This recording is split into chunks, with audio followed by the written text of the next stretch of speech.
किसी ने बड़ा कमाल की बात कहा है, यूं ही नहीं होती ज़िंदगी में तब्दीलियाँ, रोशन होने के लिए मोम को भी पिघलना पड़ता है।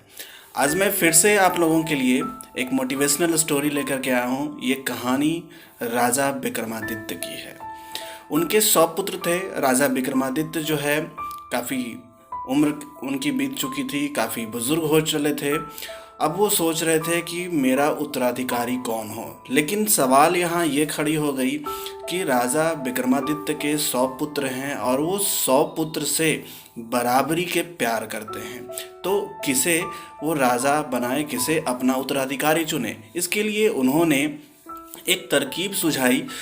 उन्होंने जो है सारे राजकुमारों को बुलाया और बोला क्या कि भाई कल जो है इस सभा में एक भोज का जो है नेवता है आप लोगों के लिए, तो आप सभी राजकुमार यहाँ पे सादर आमंत्रित हैं।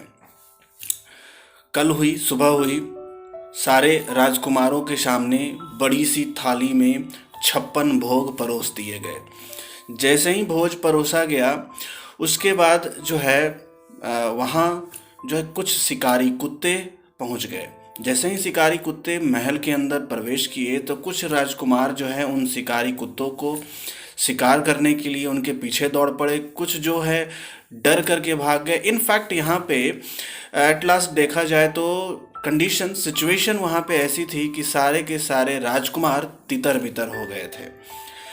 अब जो है सारे को लगने लगा, वहाँ पे जितने भी सभापति लोग थे, जितने भी प्रजा लोग मौजूद थे, सब चिंतित हो गए कि अब राजकुमार का चुनाव होगा कैसे। यहाँ भोज का जो है न्योता दिया गया है, लेकिन सारे के सारे राजकुमार जो है इधर उधर तितर बितर हो गए। अब चुनाव कैसे किया जाए। लेकिन राजा ने एट लास्ट वहाँ पे अनाउंस किया सभा में कि भाई राजा का चुनाव हो गया है, कल आप लोग सभी सभा में आमंत्रित हैं। राजा का जो है ताजपोशी किया जाएगा, उसको क्राउनशिप किया जाएगा। ये बोल करके वहाँ से राजा जाने लगे। सारे सभापति, सारे प्रजागण काफ़ी आश्चर्य में हो गए कि अरे यहाँ पे राजा का चुनाव हुआ तो हुआ कैसे। यहाँ तो आधा से ज़्यादा राजकुमार शिकारी कुत्ते के पीछे भाग पड़े और कुछ जो है शिकारी कुत्तों से डर करके इधर उधर भाग गए। तो राजा का चुनाव कब हो गया। सभी लोगों को इंतज़ार था सुबह होने की कि भाई कैसे राजा का चुनाव हुआ। सारे राजकुमारों को सभा में बुलाया गया अगले दिन। जब सारे राजकुमार वहाँ पहुँचे तो एक एक करके राजा सारे राजकुमारों से सवाल करने लगा, क्या आपने भोजन किया।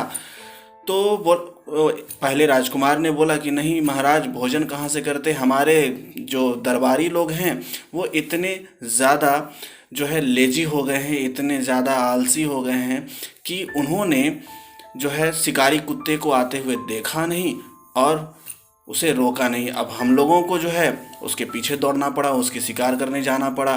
तो 2-3 को तो मैंने मार दिया। इस तरह से करके बहुत सारे ने टेढ़ा मेढ़ा जवाब दिया। एक राजकुमार जो लास्ट में था, सबसे छोटा सा जो राजकुमार था, उस राजकुमार से विक्रमादित्य ने पूछा, क्या बेटे तुमने भोजन किया। वो बोला, हाँ महाराज मैंने भोजन किया, भोजन बहुत स्वादिष्ट था। सारे लोग आश्चर्य में पड़ गए कि अरे ये भोजन कब कर लिया। तो बताया, बोला राजा उसने कि भाई आप जो है एक्सप्लेन कीजिए कि ये आपने भोजन किया तो कैसे किया और आपको भोजन का स्वाद कैसे पता चला। तो बोला कि देखिए महाराज, मेरे पास जो है 99 भोजन से परोसी हुई थाली, 56 भोग से परोसी हुई थाली पड़ी हुई थी। शिकारी कुत्ते आ रहे थे, मैं जैसे ही एक शिकारी कुत्ता या कुछ भी आते थे तो मैं उनके सामने एक थाली के भोजन को उनके सामने उलट करके दे देता था। तब तक के लिए वो कुत्ते उन भोजन को करने में व्यस्त हो जाते थे, तब तक के लिए मैं भोजन करते जा रहा था। उस राजकुमार का नाम मनु था। तो फ्रेंड्स, ये स्टोरी एंड होती है। इस स्टोरी की मोरल ये है कि हम लोगों को अपने प्रॉब्लम्स के बदले उसका सॉल्यूशन ढूंढना चाहिए। प्रॉब्लम्स का रोना नहीं रोना चाहिए। हमारे सॉल्यूशंस हमारे आसपास ही होते हैं, लेकिन हम इधर उधर उसे ढूंढ रहे होते हैं। So friends, never give up your patience and try to find out your problems. Your problem is around yourself and its solution is also around yourself. Thanks for watching, love you all, bye.